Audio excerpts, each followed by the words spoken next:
welcome to Medical Dialogues, your daily dose of health and medical news. I'm Mr. Zaman and today I'm going to talk about bad cholesterol and high BP combo may increase heart attack or stroke risk. High levels of lipoprotein A, a type of bad cholesterol, may be associated with an 18 to 20% of high risk of cardiovascular disease among people who have hypertension. However, CVD risk was not higher among those without hypertension, according to new research published recently in Hypertension journal. Lipoproteins, which are made up of protein and fat, carry cholesterol through the blood.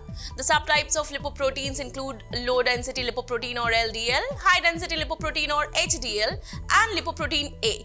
Much like LDL cholesterol, lipoprotein A cholesterol may deposit and build up in the walls of blood vessels, thus increasing a person's risk of a heart attack or stroke. To evaluate the potential correlation between hypertension and lipoprotein A on the development of cardiovascular disease, the researchers first categorized the participants into groups based on their lipoprotein A levels and blood pressure measures obtained once at baseline. So group 1 included 2,837 people which had lipoprotein A levels less than 50 mg per deciliter and no hypertension. Group 2 included 615 people which had lipoprotein A levels greater than or equal to 50 mg per deciliter and no hypertension. Group 3 included 2,502 people which included lipoprotein A levels less than 50 mg per deciliter and hypertension.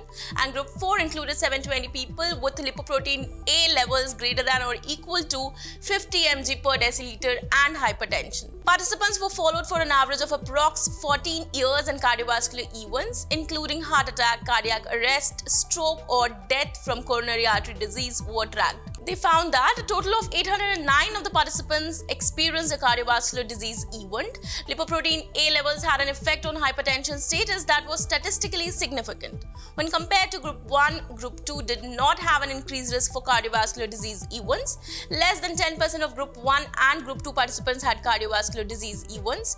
Participants in Group 3 and 4, all of whom had hypertension, demonstrated a statistically significant increase in the risk of cardiovascular disease events when compared to those in Group 1. Approximately 16.2% of the people in Group 3 had cardiovascular disease events and 18.8% of the participants in Group 4 experienced cardiovascular disease events. That's all for today. Stay tuned to Medical Dialogues for latest updates. Never miss a medical update from Medical Dialogues. Like, subscribe, and press the bell icon.